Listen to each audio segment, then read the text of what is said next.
Welcome to Redvee TV, supported by A-Star Recruitment for the 2022 season as we continue the build-up to the new Betfred Super League campaign. And with 20 days to go, it's the turn of Saints number 20. It's James Bell. Kevin, a signing that's probably gone a little bit under the radar?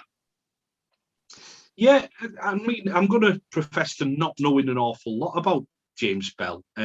Saw him, obviously, when Lee played us last season, and he looked quite tidy, he looked quite good, like quite busy, good set of hands on him. But I don't know an awful lot about him. Back rower, as it says there, and a loose forward, so maybe he'll take a little bit of work off the likes of Morgan Knowles. I'm just wondering whether he first came onto the radar of Christian Wolff when he made his debut for Scotland in the 2017 World Cup against Tonga. Obviously, he did really well in that tournament, and then he was voted the Scotland Player of the Year in 2018, and he took home the Dave Valentine Award. And John Duffy, who was Scotland coach at the time, said he was over the moon that James had won the award. He was an absolute pleasure to coach. He was great around the group, especially with the young boys that debuted for us. His performance spoke for themselves. He was really aggressive defensively, and he was smart with the ball. And he can't wait to work with him again. And obviously, he beat illustrious talents in that Scotland squad, such as Nick Clough, Ben Kavanagh, Davy Dixon, David Scott, and Billy McConaughey to that award. Yeah, it's listen, being named as an international team player of the year, it's a good accolade. It's something that you'd want, isn't it? You'd want to be known as that country's best player. So yeah, and people might scoff and say it's only Scotland, but you know what? He's been out. He's played in the World Cup, which is more than we've done, isn't it? Lachlan Coote never won it. You know, Lachlan Coote didn't win it, no. And that's it. I think Bell is happy to be at Saints as well, isn't he? His quotes when he signs it, he said he couldn't believe it when his manager put the contract in his emails.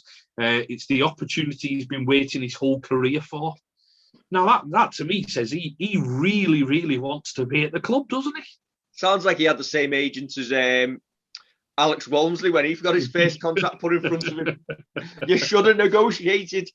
But no, from what John Duffy was saying there about him being great around the group, good with the young players, we spoke about it on some of our earlier previews, haven't we? There's a culture that we're trying to build at the club, and it's not just how you go on the field; it's how you fit in the group as a whole, isn't it? It is, and again, part of his quote there was that he couldn't wait to rip in, join a winning culture and a great system. And I don't know if you've seen this, but find him on Instagram. He's a great guitar player and he's a decent singer as well. There's been a couple of videos of him singing along, playing guitar, and you can imagine. Listen, I don't think he's a David Brent style. I think he's a hell of a lot more talented than that. But you can imagine that just brings something different to the changing room and something different to the group. And yeah, it'd be good to see how he fits in. You can just imagine him coming back behind the sticks after Saints have scored a try, taking the applause of the crowd and breaking into song. And we'd all be his backing singers. It'd be James and the Bell End. Yes, exactly. That's it. Listen, if that's what he wants to do, that's what he wants to do.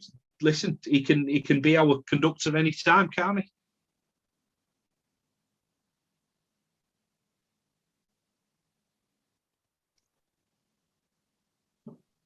How many games will James Bell play this year, Kev? Tough to say.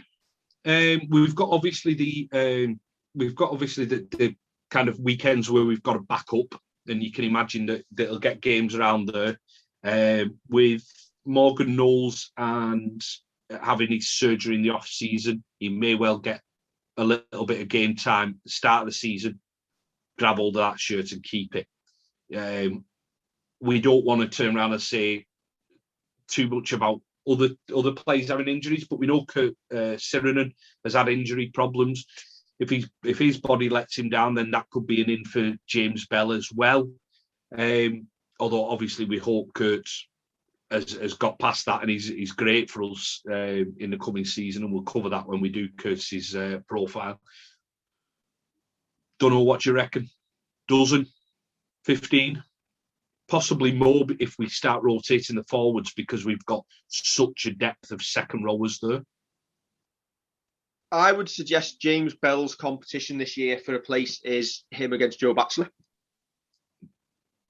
And I think it's really good to have these matchups in the squad, players competing against each other, and the best one gets the shirt. I'd suspect, given the build-up of fixtures, the size of the squad, the fact that due to COVID regulations, you're going to have to play the games this year or take a 48-0 loss. I suspect that the majority of like the first team fringe players, which I probably say James Bell is probably still in that group at this moment in time, I think they'll get 10, 12 games this year at minimum.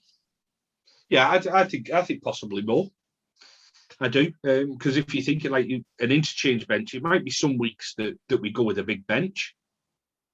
It might be some weeks where you don't carry a hooker on the bench, just whether it's down to personnel, whether it's down to who we're playing, giving Robes a week off and letting Lussick do 80, and we go with a big bench. And to be fair, Christian Wolf does actually mention that James Bell can jump in at 9 if needed as well. And just go with that kind of utility hooker on the bench.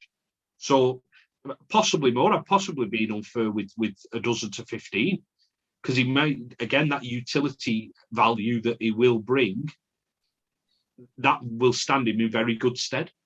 And you have to look at it. I think Christian Wolf was talking this week, and he was saying for where Saints want to be in terms of winning trophies, getting success, your players this season, including the World Cup, are looking at 40 to 42 games potentially. That is a lot of games in this sport for players to have to back up and play. So I think rotation this year especially is going to come into play very much so. I think that's kind of not alien to Christian Wolf, but I think he prefers to run with a very similar team week after week. We've seen that, we've commented on that over the past couple of years. But I think you're right, where there's going to have to be a couple more tweaks to this team and to rest lads when they need resting. We saw how the likes of Mark Percival was managed throughout last season when he was coming back from his injury. You're going to have to do that with your forwards. If you've got your forwards who've played, we'll say, 6-7 games in a row, can you afford to give your prop forwards and your second rowers a week off because you have that strength in depth? And I think that's something that we need to look at. Mention it all the time with Morgan Knowles, and people saying Morgan Knowles could play 80 minutes.